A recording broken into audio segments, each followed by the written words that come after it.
சற்று முன் வெளியான முக்கிய அறிவிப்பின்படி இபிஎஃப்ஓ புதிய விதிகள் 2025. இபிஎஸ் ஓய்வூதியத்தில் 5 முக்கிய மாற்றங்கள் ஓய்வூதியர்களுக்கு பெரும் நன்மை.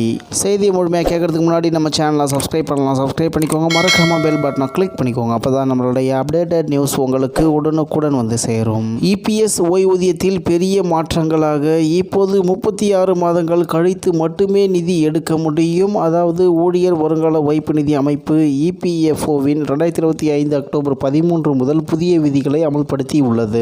அதன்படி இதன் மூலம் இபிஎஃப் மற்றும் இபிஎஸ் உறுப்பினர்களுக்கான நிதி திரும்ப பெறல் மற்றும் ஓய்வூதிய செயல்முறைகள் முழுமையாக டிஜிட்டல் மயமாக்கப்பட்டுள்ளன. இபிஎஃப்ஓ கூறியபடி புதிய விதிகள் ஊழியர்களின் ஓய்வூதிய நிதி அதாவது இபிஎஸ் திட்டத்தை நீண்டகால பாதுகாப்புடன் நடத்துவதற்கும் பிஎஃப் பரிவர்த்தனைகளை எளிமைப்படுத்துவதற்கும் உதவும். மேலும் இபிஎஸ்ஸில் செய்யப்பட்டுள்ள 5 முக்கிய மாற்றங்களாக இபிஎஸ் தொகை எடுப்பதற்கான காலம் அதிகரிப்பு.